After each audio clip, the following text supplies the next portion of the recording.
All right, welcome back to Clash of Culture as we continue our college football preview. Today, we're going to talk about 5 things we would change about college football this upcoming season. We're going to go one for one. But before we get into that, like always, we thank you guys for all the love and support. If you made it this far in the video, please press the like and subscribe button. Please comment your thoughts on our content, this video, any other videos we've done, or things you'd like to see. And again, before we go into the video, trivia question. I got the trivia question for Steven today. So my trivia question is actually kind of long. It's kind of long-winded, but name as many college football postseason awards as you can and who they're named after, if they're named after somebody. Ooh, this is a tough one. Okay, so you have the Davey O'Brien. That's the quarterback award. Doak Walker, the running back award. Okay. Fred Biletnikoff, the wide receiver award. Yeah. I want to say Joe Lombardi. That's the linebacker award, or is that just a defensive player of the year award? It's defensive player. Okay, defensive player of the year. Mike Nagurski is the linebacker award, I believe. Okay. Okay. It's that's not 5. Mike Nagurski, but but what is it? What is it? It's Bronco Nagurski. Bronco. Okay. I don't know where I came up with Mike. What am I missing? So Davey O'Brien, running back. Oh, Jim Thorpe is the kicker, either kicker or punter, one of the two. And then Groza. Hold on. Groza and Thorpe are kicker and punter. I know that for sure. All right, hold on. Just rewind back. The Nagurski is a defensive player of the year. Okay. You said what now? Groza and Thorpe. Okay. Those are the kicker and punter, right? Yes. Okay. So that's like 7 or 8. This is where I might get stumped. Doak Walker. The Campbell. Well, I don't know the first name though. And man, just naming Campbell Trophy. What's the first name?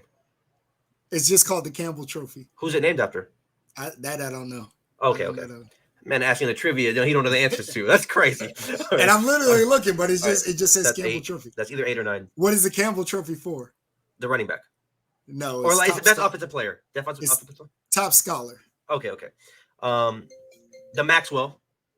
The Maxwell is the best offensive player. The Maxwell is outstanding player. Remember, that's why sometimes Maxwell and Heisman will go hand in hand, but it's not best offensive player. Okay. That might be where I'm capped out at. I'm trying to. I don't know what the offensive lineman is. I'm forgetting. So Maxwell, you missed the Walter Camp. Oh. You said Doak Walker, which is running back. Davey O'Brien, quarterback. Johnny Unitas is the top senior quarterback. Oh, okay. Fred Biletnikoff, receiver. I think you said the John Mackey, tight end. I didn't say that one. I did not say that one. Oh, Outland for interior lineman. Lombardi, nation's top player. Remington, top center. Okay. I can tell you didn't play college football 2014. Yes, I did. Nobody was caring about the lineman awards. I was trying to get that Heisman. Bronco Nagurski, top defensive player. Dick Butkus, outstanding linebacker. That's another one I missed. Jim Thorpe, defensive back. Lou Graza, place kicker. Ray Guy, outstanding punter. Ted Hendricks, defensive end. Campbell, top scholar. The Fred Bowles, top assistant. Paul Hornick, most versatile player. I feel like once you start getting to these are awards that don't really get. That's enough. Enough. I was like 8 of 12 or 8 of 13. That's not bad. That's a passing grade. All right. So, go ahead. So with that, let me start. My first change that I would have for this upcoming season for college football. Well, wait, not just for the season, just to go. Oh, period. Yeah, period. But starting this season. My first change literally ties into our trivia. What I would like to see college football do is move the Heisman and the rest of the awards after the bowl season. I think we've seen a number of instances where a player who won a Heisman didn't play as well in the bowls. And we've seen some players, i.e. the Vince Young year, where maybe that person elevated themselves playing in such a great game. I would like that to be after the full season is done. that's when you give end of year awards. Okay. That's a good one. My number one change, we talked about this before, like in December or January. We need to remove bowl tie-ins. That needs to go away. These bowl That's game one of mine. tie-ins, yeah, those bowl game tie-ins need to go away. And those of you guys are asking, well, how would you figure out? Yeah. How would you figure out who goes where? I said this before in a previous podcast. It was probably an hour and a half long podcast when we were doing like full videos. Obviously, we're going to have the 12-team playoff soon. But let's just say as of right now, so this year we have the 4-team playoffs.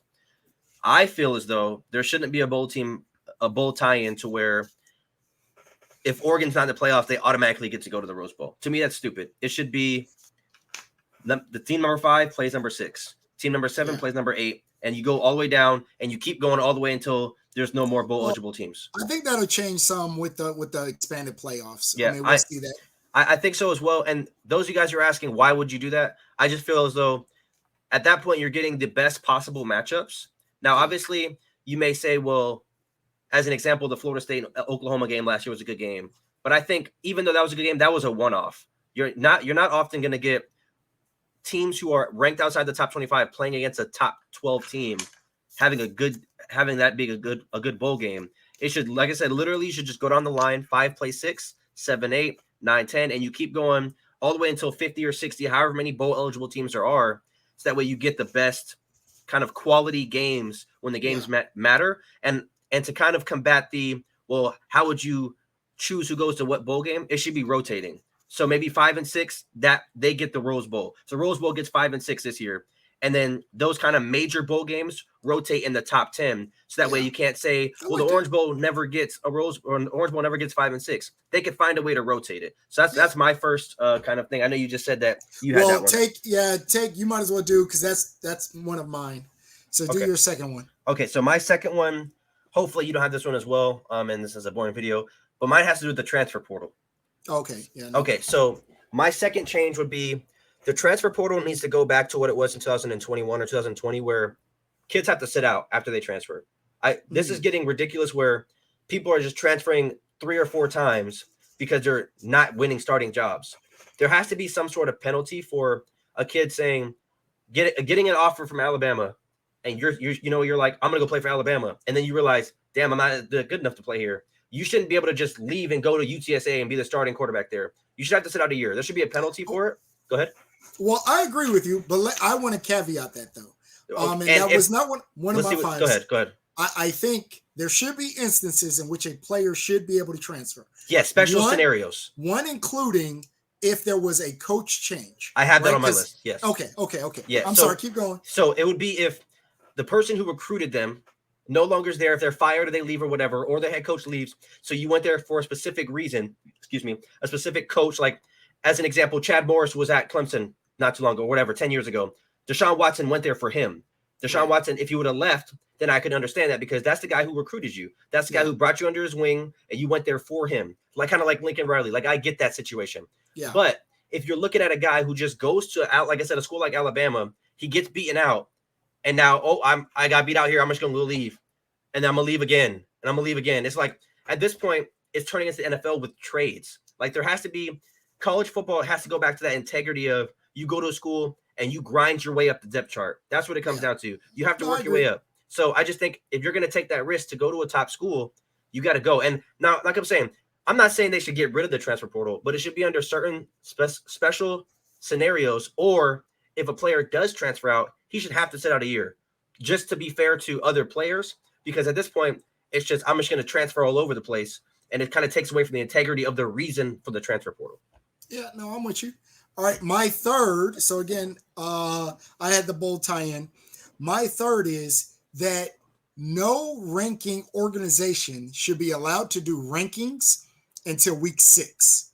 Preseason rankings a lot of times give negative condensation to teams that are lower, and sometimes you don't move down a team that maybe had a bad win.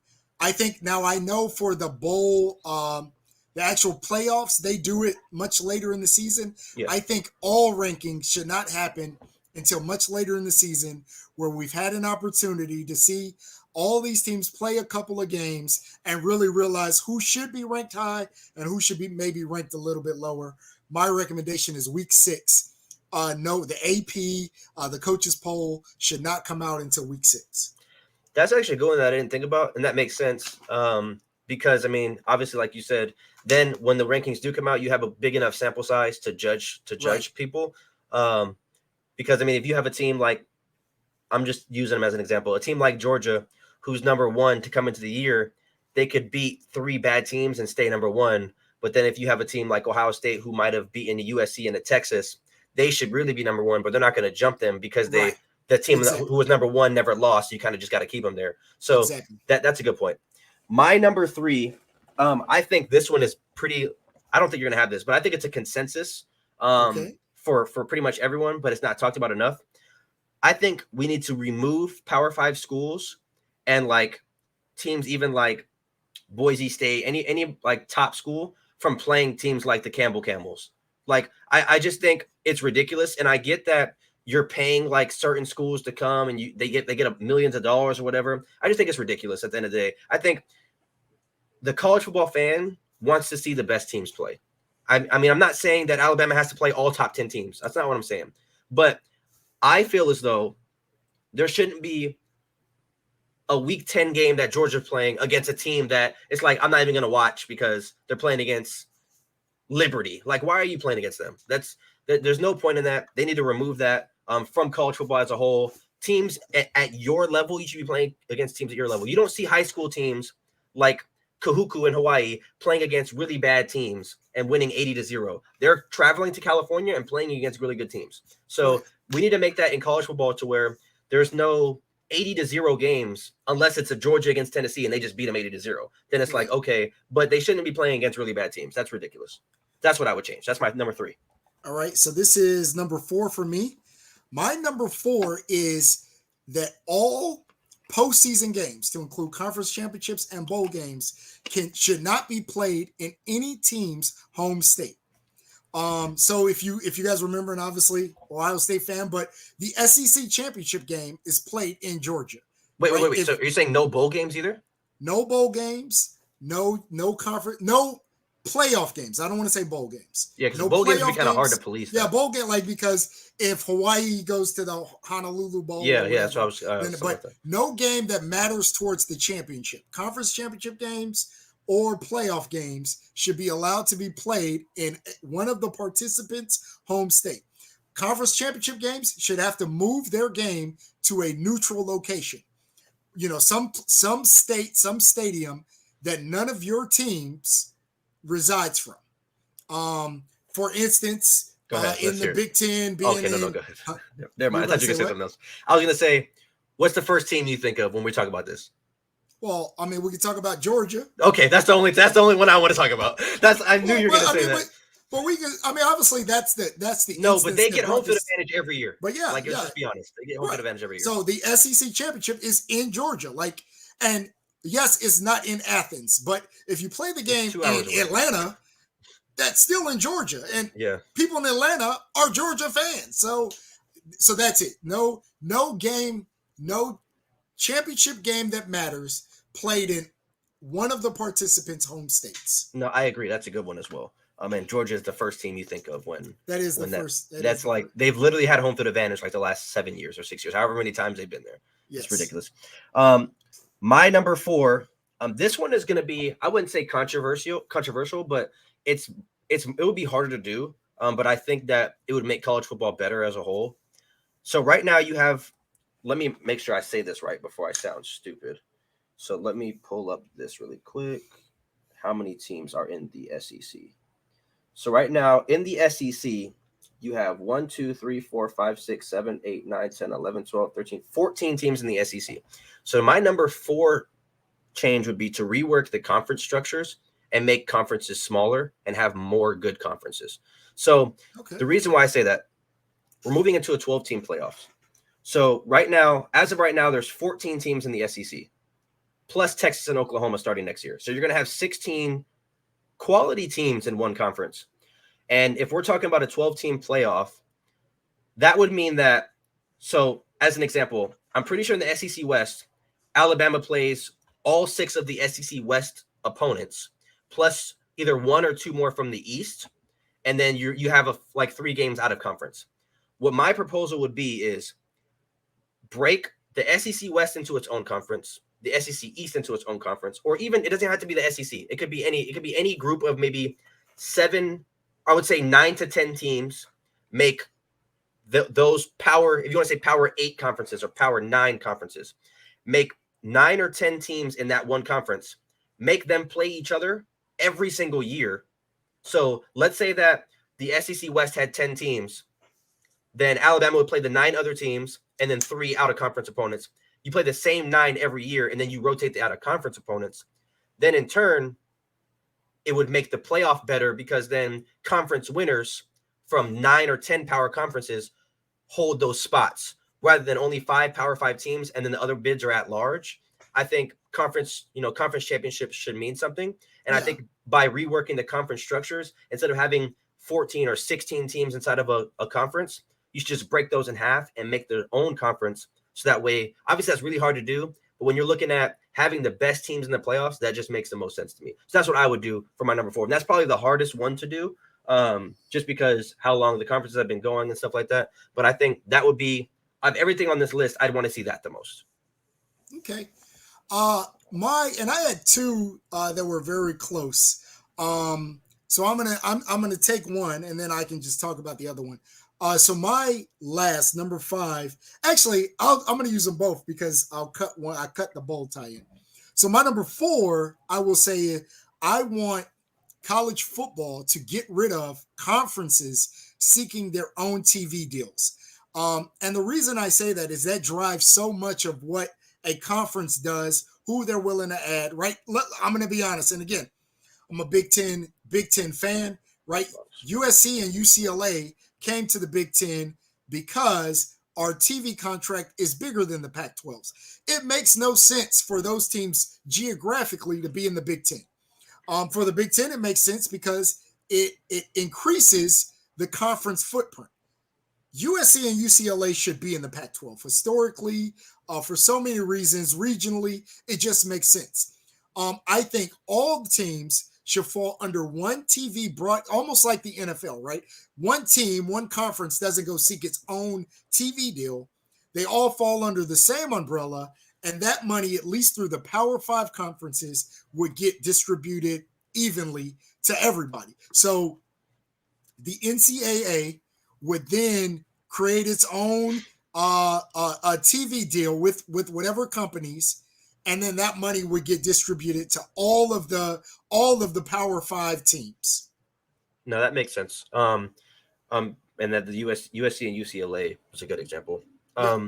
So my number 5. So I'll do my number 5, then you can do your last one since you lost one from me. My number 5 kind of ties into my number 4. And it's the playoffs should be more incentivized for teams who are ranked high. So like Georgia, for example, they should be getting bye weeks, in my opinion. Especially, I know for the 12-team playoff, I'm not sure how it's going to work. I don't know if they get a bye now. But I think when you're looking at, even if you're only going to give, how many teams get a bye week in the new one? Is it 2 or 4? I don't know what that entire thing looks like. Okay. Well, so I'll just say, so my proposal would be, if we're doing a 12-team playoff, the top 4 seeds should get a bye. Because I feel like if a team like Georgia is, 13-0 heading into the playoffs, and then you have a team who's 10-3 heading into the playoffs in the, let's say they're the 10th or 11th seed, they shouldn't have lost 3 games that the other team won and have to play the same amount in the playoffs. There should be incentives for doing better in the regular season. So, and it, like I said, it does tie in a little bit to my number 4, because if that were the case, to where we'd have smaller conferences, then every game matters. It looks like 4 teams get a bye, top 4. Okay, so that, it kind of ties into that. Like I said, I think when you have the smaller conferences, let's say if you had, like I said, 8 power, you can't even say power 8. You can't say power 5 is 5. So you had power 8 conferences. So there's 8 conferences that have quality football teams. And I would even include Boise State into the Pac-12 because I feel like they're on the same level as half those teams. So you just kind of break down the walls of how the conferences are shaped now, and then make 8 conferences who are really good. Then you have 8 conference champions, that get an automatic bid. And then whoever has the best records of those 8 or the resumes, however they want to do it, 4 of those guys get the automatic bye week. And then the rest are the last 4, 9, 10, 11, 12. Those seeds are the at-large seeds, whether it could be from the American Conference or, teams who might have lost it. How they do it now. That's what I think. That would be my number 5. All right, so my number 5, and the reason I've removed this one is because I don't want to say it's hard to explain. It's hard to make this logically work. But it would be, and this is dealing with NIL. How do we split NIL? One amongst, I think the person who gets an NIL deal should keep a good portion of their money, but I think some portion of that should go to a collective that may get spread out to other players, right? Let's just be honest. Offensive linemen, defensive linemen, by and large, maybe ends, but defensive tackles are probably not going to get the same NIL deals as quarterbacks. So how do I make, and really what I would say is some portion, whether it be, let's just say 50% of every individual NIL deal gets split amongst a collective of players on that team, right? So, hey, if and I'll just take last year, if Bryce Young signs a $2 million deal, he gets $1 million, the other $1 million goes to the other 89 players on the team somehow, some way. And again, yes, I don't know the logistics of how exactly that would work, but I think that helps the players that may not get that face time to really get NIL deals. Because really, you have some players making a shit ton of money in NIL, but by and large, most players are not making money in NIL. I think that just helps you spread it out a little bit more. It helps that player, that offensive lineman, that defensive lineman, that defensive back get a little bit of money to help them through college. Again, not sure how, but which is why I removed it. But I think that would be good. Yeah, that one would definitely be hard to do, but it does make sense because I would say less than 3 or 4% of players in college football have to like unionize or something. Yeah, something like that. But nonetheless, that was each of our 5 college football changes or rule or change ideas, I guess you want to say, that we both had. If you guys stuck around this far in the video, please do us a favor, like it, comment down below what would you change, what you think of our changes. And always, like I said, subscribe, share to your friends, your family. We're trying to grow to 1,000 subscribers. Going to be doing another giveaway at that point. Thank you guys so much for love, and we will see you guys tomorrow.